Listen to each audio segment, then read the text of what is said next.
Muy buenos días, mis queridos hermanos. Gracias al Señor que en estos momentos podemos predicar el Evangelio que son las buenas nuevas, como se nos hablaba el domingo pasado por voz de nuestro hermano Jaime. Y en este momento también quisiera regresar al principio de nuestro problema. ¿Por qué estamos en este gran problema que es el pecado? Bueno, para ello tenemos que ir al libro de Génesis, capítulo 3, versículo 9. El mandato de Dios fue bien claro.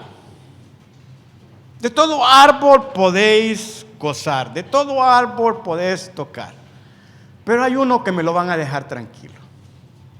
Esa fue la prueba. Lamentablemente hicimos todo lo contrario y desobedecimos. Y esa desobediencia trajo una consecuencia bien, pero bien seria. Y la primera interacción que Dios tiene con aquellos que habían desobedecido siempre me ha llamado la atención. Si usted mira o lee o conoce la historia de Adán y Eva después que ellos pecan, usted se dará cuenta que hay varias, yo creo que hay alrededor de 4 preguntas que Dios les formula. Pero yo creo que la más importante es la primera.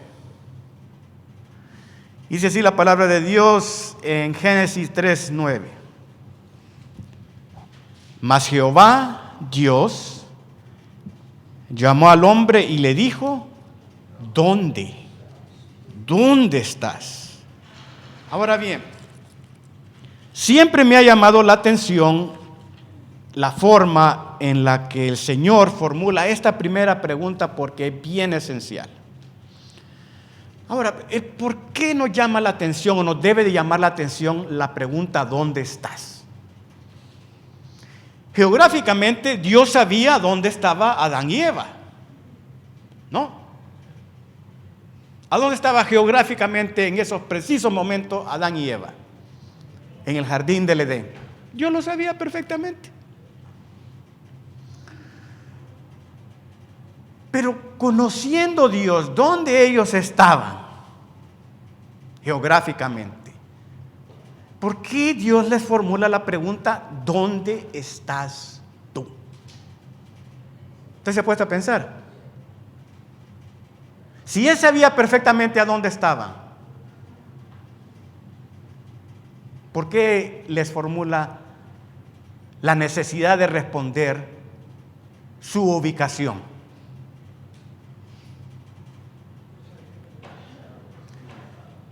La pregunta era más profunda de lo que aparece. Lo que Dios quería saber en esos precisos momentos es cómo ellos se encontraban en su relación con Dios. Por eso es que Él les formula, ¿dónde estás tú? Y esta es la pregunta, si hay alguien en esta mañana que se encuentra en medio de nosotros, que todavía no ha hecho la decisión más importante de su vida, la de aceptar a Cristo en tu corazón como Señor y Salvador, quiero que te formules esta pregunta. O si quizás no estás convencido todavía, quiero que te hagas esta pregunta que Dios te hace en estos precisos momentos. ¿Dónde estás tú espiritualmente parado delante de mí en esta mañana de julio 26 del año 2026? ¿Dónde estás tú? Lamentablemente, como sabemos y acabamos de darnos cuenta en el estudio de Romanos 5, nuestra situación con Dios, así como la de Adán y Eva en el principio, era bien precaria. ¿Por qué era precaria? Porque habíamos desobedecido y habíamos introducido por medio de la desobediencia el pecado, pero no solo el pecado, sino como el resultado de nuestra desobediencia y el pecado, habíamos introducido a toda la humanidad la muerte. Y Dios necesitaba saber si ellos se habían dado cuenta de lo que ellos habían hecho. En primer lugar, sí habían desobedecido, pero más importante, habían quitado esa comunión que ellos gozaban en ese entonces en el jardín del Edén. Es que Dios llegaba a dialogar con el hombre y la mujer todos los días. Es increíble la comunión que había entre ellos.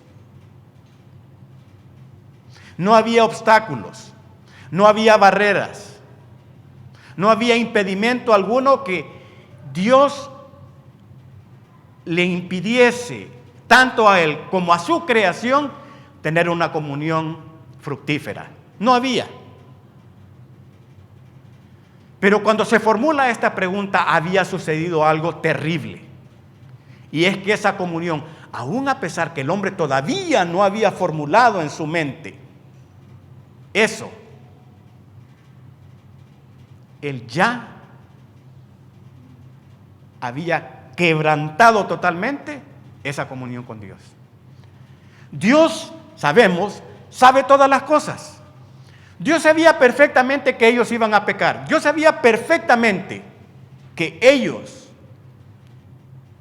iban a responder de la manera equivocada a la pregunta que Él había formulado. Porque Él ya desde la eternidad, sabiendo todas estas cosas, y a veces hay personas que se preguntan, pero es que parece que Dios como que quiso engañar a Adán y a Eva sabiendo que ellos iban a fallar. No, hermanos, ellos tenían la libertad de escoger entre obedecer y desobedecer. Simple y sencillamente. Ellos eran capaces de hacer ambas cosas. Lamentablemente, cuando la pregunta una vez más se les formula, ¿dónde estás tú?, ellos ya habían totalmente desobedecido. Y eso traería una consecuencia de preguntas y respuestas que lamentablemente trataron de ocultar tristemente la verdad. ¿Y cuál es esa verdad? Que habían pecado. Ellos trataron de esconderse porque escucharon la voz de Dios que les buscaba. Y ellos dijeron, por estos matorrales nos metemos y aquí no nos va a hallar. Trataron de poner hojas sobre sí. Cortaron hojas. ¿Qué pasa cuando una hoja es cortada del árbol, de la mata? ¿Qué hacemos? ¿Qué pasa si esa mata tan hermosa que está ahí al frente de la capilla? Venimos y agarramos unas tijeras y una hoja que está bien verde, la cortamos. ¿Qué pasa a los días? Se seca, se muere. Ellos trataron de remediar con hojas que habían cortado algo que no les, por un momento les iba a servir. ¿Les serviría para los demás años que ellos iban a subsistir? De ninguna manera. Porque esas hojas frondosas se iban a convertir en hojarasca. Ahora bien, regresando a la pregunta, ¿dónde estás tú? Dios no quería saber que ellos estaban escondidos. Lo que Dios necesitaba saber y escuchar de ellos. Y es interesante que la primera pregunta es esta y no es ¿qué hiciste? Nosotros cuando vamos a un hijo y vemos que él ha hecho algo malo, le vemos esa carita que ¿cómo se llama? Como que ha cometido algo malo. Lo primero que vamos a ver, lo primero que sale de nuestros labios es ¿y qué has hecho? ¿Qué has hecho? Porque tenés esa cara de yo no fui y algo has hecho. Esa es la primera pregunta que nosotros hacemos y Dios no hizo esa pregunta. Dios una vez más les formula, ¿dónde estás espiritualmente conmigo en este momento? ¿Estás conectado conmigo? Ya no. Ya no. Y mis queridos hermanos, como estudiamos en Romanos 5, vemos que lo que ellos hicieron en ese entonces, lo que torpemente trataron de remediar, porque eso es la manera torpe que lo hicieron, Dios les tuvo que mostrar la manera correcta de cómo hacerlo. Y desde entonces tenemos camisas de algodón, pantalones de poliéster, zapatos de cuero. ¿Por qué? Porque tenemos que cubrir nuestra desnudez.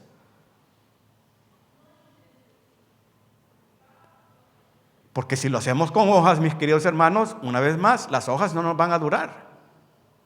Necesitamos algo que dure. Y por eso es que les confeccionan las primeras vestimentas de pieles de alguien que no tenía nada que ver en el asunto.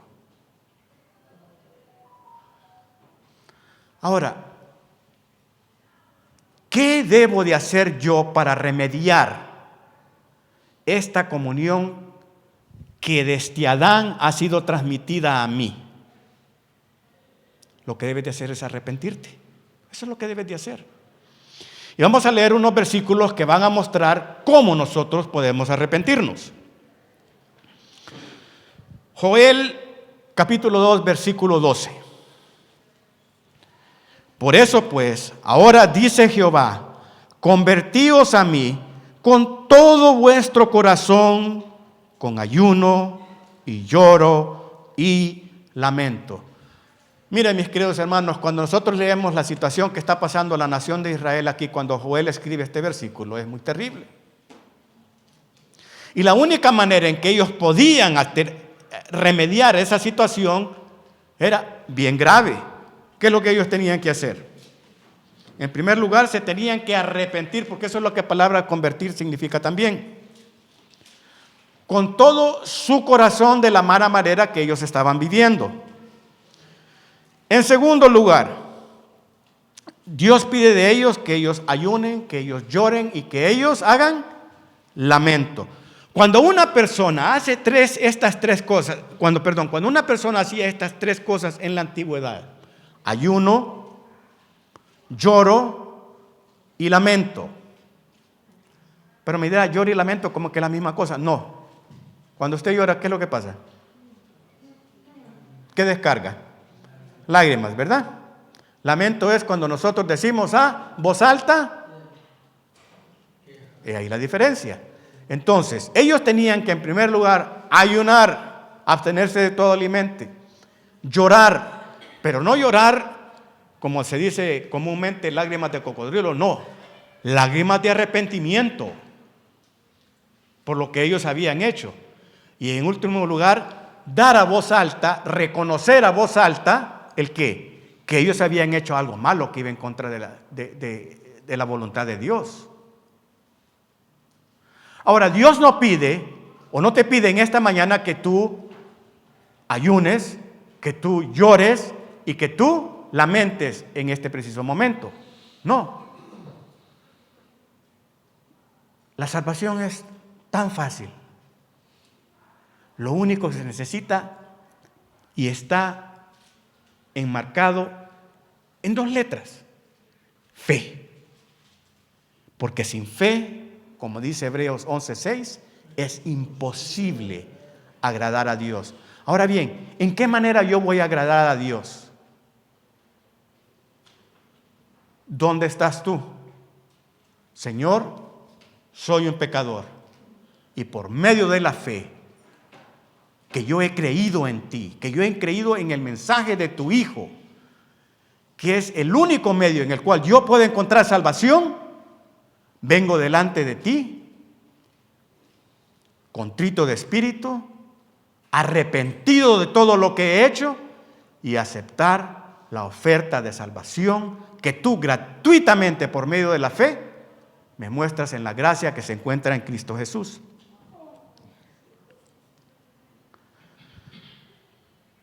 Cuando Juan el Bautista se encuentra con los fariseos que llegan a verles, lo primero que él les dice en Lucas 13:3, les dice que ellos se deben de arrepentir, sino que todos van a orar, van a perdonar. No, perdón, es Mateo 3:2. Cuando Juan el Bautista se encuentra con ellos y les dice, arrepentíos porque el reino de los cielos se ha acercado. ¿Por qué Juan les está llamando a todas estas personas que están viniendo al Jordán? No les está diciendo, hey, vengan, bautícense. ¿Verdad que no les está diciendo nada de eso? Les está diciendo de qué? Que se arrepientan, que cambien su manera de vivir, que cambien y que hagan ayuno, lloro y lamento, porque todavía en ese entonces esas personas entendían que tenían que hacer eso. ¿Por qué qué? Porque el reino de Dios, porque el silencio de 400 años había sido totalmente roto. Y la voz de uno que clama en el desierto, anunciando estas cosas y siendo el precursor de alguien que venía detrás de él, que no era digno de incluso atar las sandalias de sus pies. Y les pedía que lo único que ellos deberían de hacer era arrepentirse, porque ya el reino de los cielos había llegado. El reino de los cielos está ahora en nosotros. Está aquí, tan latente como lo hizo aquel día el anuncio Juan el Bautista en la ribera del río Jordán. Aquí está el reino de los cielos. Y Dios desea que por medio de tu Hijo tú vengas al arrepentimiento, porque es necesario que tú te acercas y le digas a Él verdaderamente dónde estoy yo en esta mañana.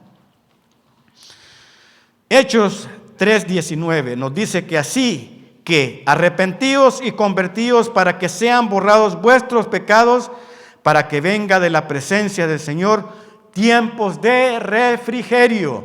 Oh, qué interesante cuando aquellos hombres por primera vez están haciendo el llamado a aquellas personas que habían, no hace muchos días, no hace muchas semanas, habían sido testigos de la muerte del Santo de Israel. Les decía que se arrepintiesen y se convirtiesen de su mala manera de vivir, porque era la única manera en la cual sus pecados podían ser erradicados totalmente. En otras palabras, como decíamos anteriormente, justificados.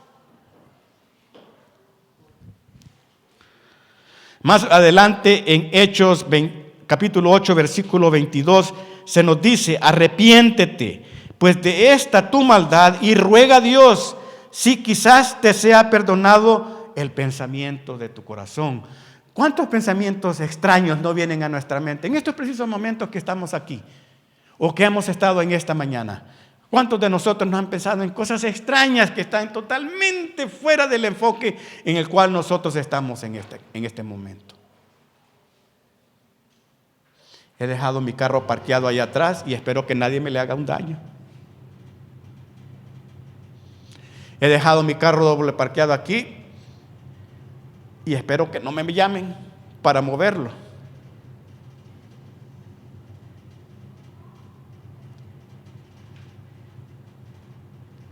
Las cosas que tengo que hacer mañana, tantos problemas que tengo en mi trabajo que resolver. ¿Qué vamos a comer de almuerzo? ¿Se da cuenta? A veces formulamos preguntas que no tienen nada que ver con las cosas que estamos haciendo acá. Pero Dios quiere que todas estas cosas las pongamos a un lado para unas cuantas horas. Porque entonces, si somos capaces nosotros de poner todas estas cosas vanas a un lado, ¿cuál va a ser el resultado en mi vida?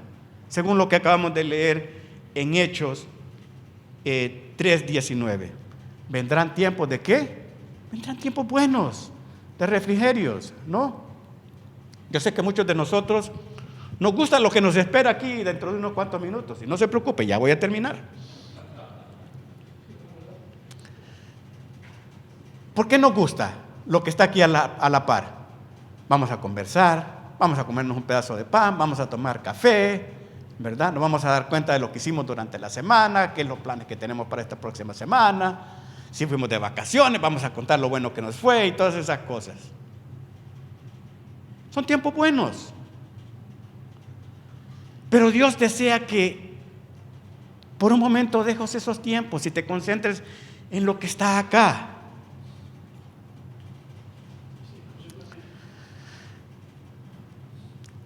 Sí, hermano. Pablo se encuentra en el Areópago, ahí en Grecia, en Atenas, y nos dice lo siguiente, y con esto termino. Hechos 17:30. Está hablando con todas aquellas mentes contemporáneas de la Grecia de entonces, filósofos, pensadores, epicúreos, en fin, de la escuela de Platón, de Aristóteles. Y les dice lo siguiente: pero Dios, habiendo pasado por alto los tiempos de esta ignorancia, la ignorancia en que no solo ellos se encontraban, porque acuérdense que en el Areópago habían monumentos, figuras a todos los dioses, e incluso se habían puesto una ahí al dios no conocido, porque ellos pensaban que existía. Pero Dios, habiendo pasado alto los tiempos de esta ignorancia en la cual ellos se encontraban, ahora manda a todos los hombres en todo lugar que se arrepienten. No solo allí en el Areópago era necesario que esos hombres que tenían una manera de pensar filosófica, altruista, necesitaban el arrepentimiento, sino que subsecuentemente todas las personas que han existido desde ese entonces. ¿Usted se recuerda el lugar especial donde usted recibió a Cristo? En su corazón, ¿se recuerda? Yo recuerdo perfectamente el mío. Ya se los he contado y no se los voy a contar una vez más. Porque quiero que recuerde ese lugar especial en el cual usted se convirtió a Cristo, en el cual vinieron tiempos de refrigerio para su alma, en el cual vino la gracia, la misericordia de parte de Dios, y donde desde ese entonces la seguridad y la paz vino a habitar en su corazón. ¿Dónde estás tú en esta mañana? Bueno, me dirás, estoy bajo la gracia de Dios. Qué bueno que estás bajo la gracia de Dios. Pero usted sabe que la gracia de Dios tiene un ferro enemigo que se llama el pecado. A donde existe la gracia es imposible que exista el pecado. En esta mañana, mis queridos hermanos, y si hay alguien que todavía no conoce a Cristo en su corazón o no le tiene como su Salvador, te ruego de todo corazón que le busques. La reacción del hombre cuando pecó fue la de esconderse de Dios.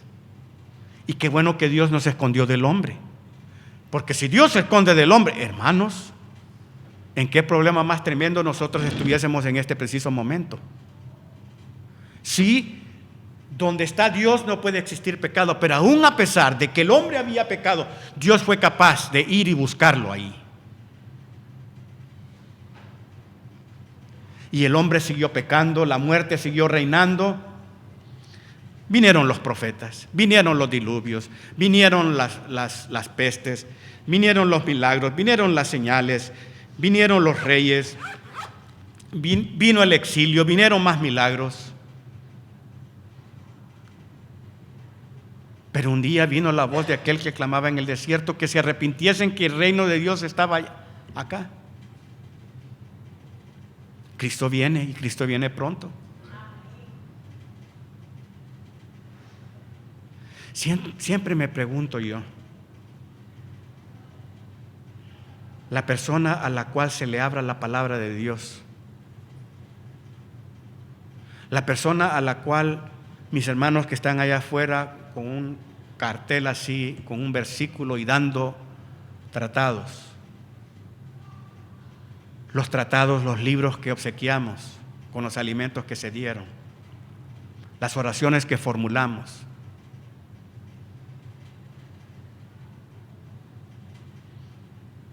¿Les habrá servido de algo? Lamentablemente, ellos se han refugiado